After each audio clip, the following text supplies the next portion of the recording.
day, lords and ladies, and welcome back to Battle Brothers Warriors of the North DLC with me, Cornish-Knight, as we get back to the campaign. Now, as always, this episode, well, not as always, the last episode and this episode are post-commentary because of my audio recording problems. We get a new recruit, convert him to the darkness. Excellent. A new brother joins the darkness. Death cool grows. Right, so he turns to a cultist and we can probably sacrifice him. Now, this is a straightforward mission. We just need to take another 21 heads of varying denominations. And we should be doing fairly well. Just hunting down orcs. It will also help us defeat the greenskins. I find these patrol missions are very useful when you're doing a event, when you're doing a crisis, especially the orc and undead crisis.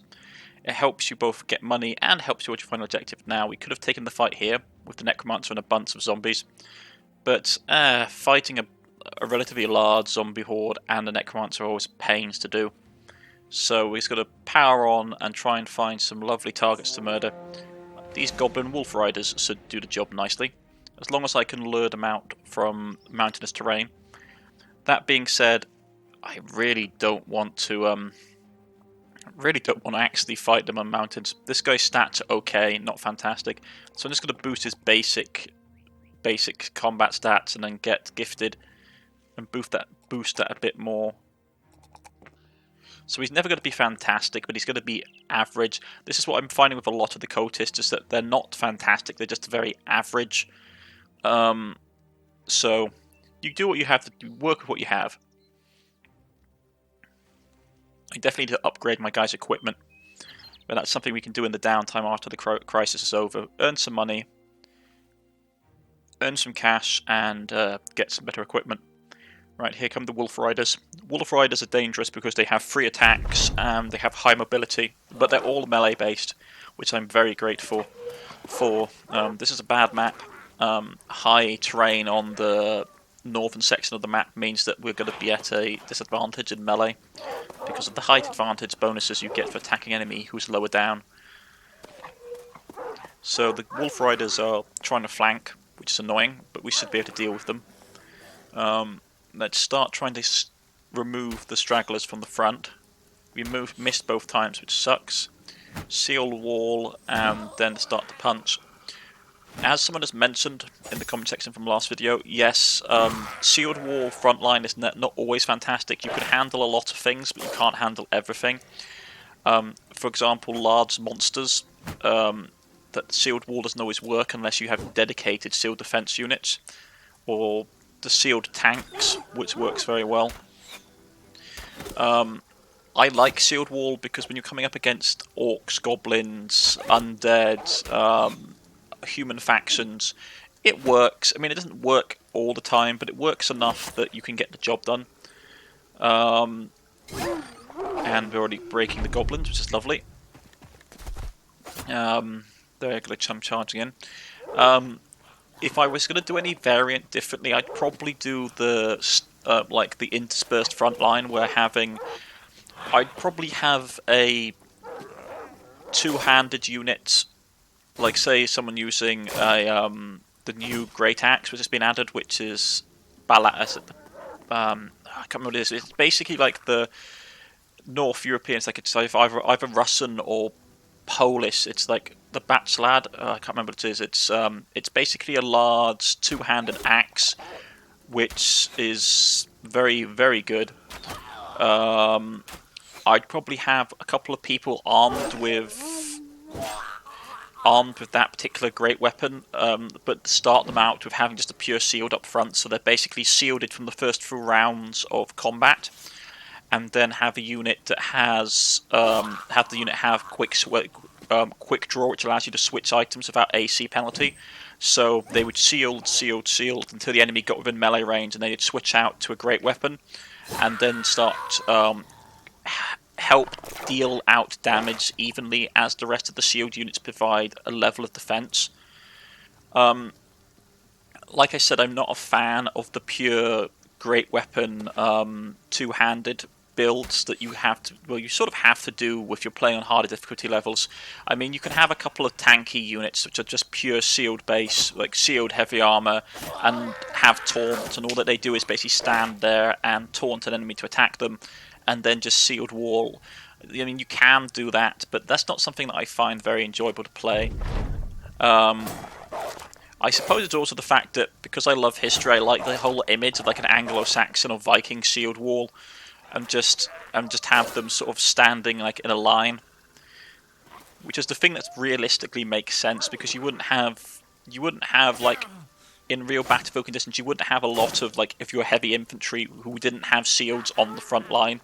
You would probably do it in the middle of a melee, but you probably wouldn't do it if there was facing a large amount of archers. Really clearing up here, which is excellent. Lots of heads to take. We need to take as many heads as possible. The more heads we take, the more money we earn, which is excellent. That being said, I probably want to try and chase down that goblin rider that's to the north of us and trying to escape. But like I said, someone in the comment section mentioned to me one of the builds that they were trying to do, which is a mixture of shield and with great weapons interspersed amongst the front line. I'm considering doing something similar myself. Get someone decent enough weapon skill that I can have them have a shield, have them with a great weapon, and then just have them switch over. It will unfortunately mean that they're going to have to spec early. I might have to spec one of my shield guys to basically have a great weapon opportunity. I mean, I got a guy that has a hammer. I got a couple of hammer experts. I suppose I could give them two-handed war hammer. That's quite a nasty weapon, but the fatigue build-up is pretty nasty. I could get some of an axe. No point doing a polearm build. That goblin is really standing its ground. Right, he's stuck in melee, but he might get chewed on, so we have to be careful. Yeah, I mean, I'm considering making hybrids for my backline, like have all my range units use polearms. Which is not fantastic because it nails their fatigue, which is always useful for archers. Or at least have some of my archers with polearms, and have some of my archers just stay ranged. I mean, I considered like literally having my polearmed great users having like throwing weapons, but I came to the conclusion that if you want to have a polearm, it's better to have a dedicated polearm unit, so you can just focus all their experience into that particular slot. Right, so those two leveled up. We took a bit more damage than I was expecting. Didn't get anything really out of it, which is unfortunate. But we did upgrade our defeat the Greenskin invasion, which is nice. And got a load of heads for our trouble as well. Some of our guys got munched on. As you can see, like their stats aren't great, unfortunately. That plus 2 to health isn't really worth it. I'd rather take like morale. Or fatigue or morale really needs to be buffed. I went morale because having 50 morale is pretty important. Pick up Colossus as always. I always pick up Colossus because health is a really good hard damage soak to have in this game. Buff that. Buff that. I just retweak it so it's fatigue and both the defensive stats get gifted. Buff that up. Level 3 with only 53 melee skill is not great. More fatigue, and I changed my mind again and best pick up the defensive stats. Defensive stats and attack stats are very important. Fatigue is okay, especially if you want to go like heavier armor and shield builds. But at the moment, I'd rather just get them to okay stats. Anyone that's sort of still got like 50 melee skill, like the 50 melee skill, by the time we reach level like 4 or 5. Is going to be stuck on spear for the rest of existence because there's no point giving them anything else to use besides spear because they won't hit, especially not against human fighters. I was deciding between Berserk or the heavy armor ability that allows you to absorb more damage. I went with the Berserk because attack economy is very important. Those guys can heal up it won't take them too long to heal up. So we need to get another, 13 heads. Which should be easy to do. Just try and find some orcs. Hunt down and kill some orcs. And it will help us. I don't want to fight a whole nest of berserkers. Like, that place will not be rewarding for us at all. I might want to go up here, actually. This place looks like it's being overwhelmed by orcs. Which is not great. Yeah, there's some orcs down there, a few berserkers. Yeah, this ain't great. Rampaging orc event. We'll grab a little bit of food to keep us tied over, sell some stuff. They haven't got a lot of stuff here, though, to help. We'll grab some tools, even if it's more money, because it will help out the village. And the village is prepared. We got here just as they repaired some of the damage done to it, which is good. Because the worst thing that can happen is that in this situation, if the player unit doesn't stay around to defend the place like this, it will get taken out, like the one down to the southeast did. I mean, it doesn't really bother me. The one down to the southeast we never really went to. It was isolated and relatively unimportant. That one though here is Sandfells is basically much more important, and I'd rather not lose it. Right, this seems like a nice big group of orcs or goblins, and we can probably get a nice amount of skulls from them to pay our debts and get experience. So there's 14 of them, many young orcs. Okay. I probably want to take my better troops. I don't want to have my younger troops. The thing is that they outnumber us, and even baseline orcs are nasty, so you don't really want to take 2s off. Well, you can take 3s in as long as they're competent enough, but level 2 troops, average level 2 troops, you probably don't want to take into combat. So, here we go. Plethora of young orcs. So as standard, you want to basically target any orc that's using an orc as weapon, so an orc chopper or an orc cleaver. You really want to mess those guys up. And I keep missing, which is not great. Let's see. There's not so many orc choppers in this group. Everyone's sealed up. A lot of orc cleavers, though. Orc cleavers are nasty. They tend to have a lot of bleed effects on them, which is always a pain.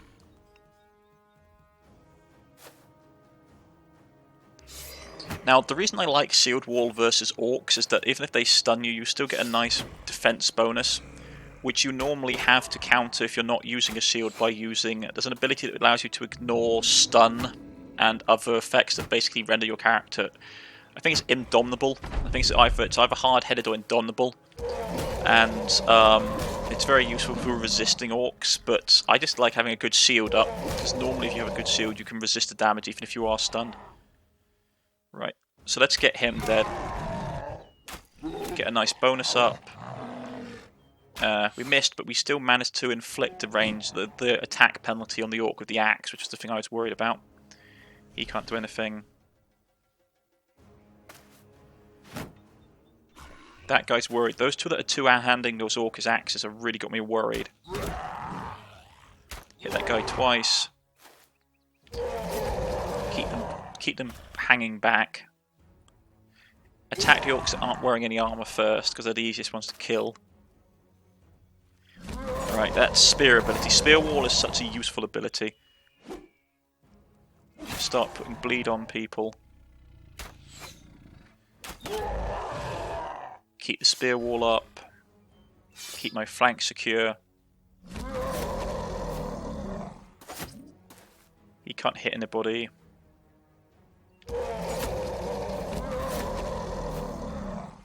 Keep them secure. Excellent. Right. Miss. Ouch, they got hit in. I mean, orcs are nasty. Like, no matter what flavour you do them, orcs are always a pain to fight. Head hit because he's not wearing any armour. So he's broken, and I've got a sealed wall. Smack him. Right. Yeah, he's got overwhelmed. So if we can try and find someone whose turn is not yet, we can probably try and put the penalties on them. And I have to remember that you have to have the attack turned off. That's the one thing I do wish you could have on, is still have the attack on and see what turn they take. So all these guys go after us, we can still shoot them and give them penalties even if we miss. I hit him because he's going to charge into my spear, and I want him to take penalties for trying to charge into the spear, like have his melee attack down. He blocks, we got a pierced hand, which will affect his attack ratio, or his attack percentage, I should say, his percentage for hitting. I'm going to sealed wall and pass my turn. So I don't really have to worry about the guy who's fleeing.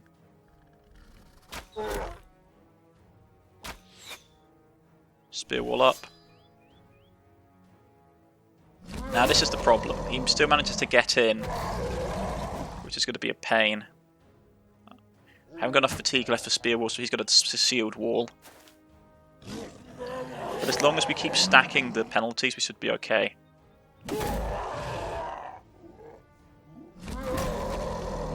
Right, so he broke. The problem is now they're going to start to basically flank, which is annoying.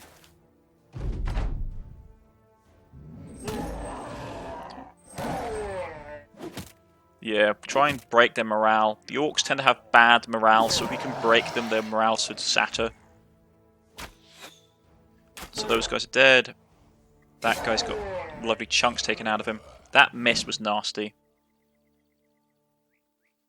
And he got a good hit in there, which I did not want to happen. Ooh, he got a good hit in there as well. And a good hit in there as well. Ooh, this could actually go really bad. The problem I'm facing is that my two... Ooh, that's really bad. I managed to get a lucky hit in and completely destroy his helmet. That's not great. Stunned across the board. This is actually starting to look rather grim, because he's bleeding. Yeah, this is rather bad, actually. He's broken. He was stunned, so he didn't have an attack either. I need to put as much morale damage on these things as possible. Oh, they keep stunning me. Ooh, that's really bad. I might lose my two-hander. Can't afford that. So we're going to move to reinforce. He's bleeding out. I was hoping to kill him, but that didn't work. So we'll shoot him, kill both those guys, so I have to flee up a line. He's out of ammo, which is not great. Come on, dodge, dodge. He does manage to dodge, which is fantastic. Move here. Kill him, which breaks that guy. This guy's in bad shape. I'm trying to kill him so that this guy's morale breaks, but it doesn't quite go like that. He's got a cut neck, which is not fantastic, so it means he'll be bleeding every turn. I'm going to move him up there to pin. He's bleeding. Nothing we can do about it. So he's going to bleed some more. It sucks. Keep smacking him up. Right. Ooh, we've got a nice hit in, which is excellent. He's out of ammo. Keeps trying to hit my guy, which is not great. They're out of ammo. Gets another slash on him. I'm surprised that orc lasted as long as he did without morale penalties. But we managed to kill him and save our two-hander, which was lucky. It's just bad RNG sometimes. They get high damage combined with a good hit location.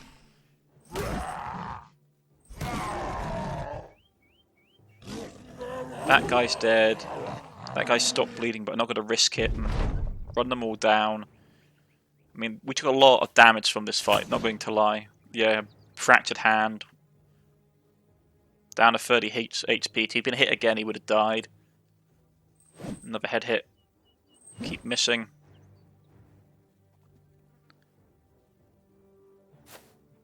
Finish him off. We took quite a bit of damage, I'm not going to lie. Yeah, grazed neck. But we got a fair amount of good equipment that orc equipment to sell. Orc weapons sell for a lot of money. We completed the contract. So we can rush down here and basically heal up. A lot of our guys took damage, unfortunately. And for no levels either, which sucks. Sometimes you get through a really hard fight in this game. It's like, I didn't level up at all from that. Yeah, well, that's the joys of Battle Brothers. But anyway. What's that down there? More orcs? Oh no, hags. Ooh, with a Skirat, which is basically a treant. Never fought a treant before. They're supposed to be pretty nasty, especially if you haven't got a lot of guys with axes, which is their main weakness. Got paid a good amount of money. Definitely did get some supplies. But first we got to sell all the Orcish stuff we don't need. You get a good amount of money for Orcish equipment. Compared to human equipment, you get paid very well for Orcish equipment. Just making sure the Orcish magical weapon wasn't actually in the list I was selling, but it's not. So we sell all that stuff, earn some good cash. I'll probably start upgrading my two-handers with better armor. I might, yeah, it's one of these things like I really need to get some better armor for my dudes. Fixed fractured hand, because fractured hand is a nightmare for great weapon users. One of the worst injuries you can get them. And just relatively just making sure all the guys are ticking over. And yeah, as you can see, thinking about maybe getting some coat of mail or something like that. Something to give a bit more umph to my armor rating for my melee weapon users. Some people can get a drink, so they're all for our success. And we're going to have a look at some of the contracts. Delivery. Yeah, we'll take it. How far is it? 2 days by the road to the north, so it can't be that far, right? He says. And in fact, it's much farther, because I thought it was up there, and it's not. It's all the way up there, so yeah, not a great way to go. But that's for next time, folks. If you've liked, please press the like button. If you subscribe, please press the subscription button. You can follow me on Twitter, you can follow me on Steam. And I shall see you all again next time, folks. This has been Battle Brothers Wars of the North, and I've been Cornish-Knight, and I shall see you all again next time. Goodbye.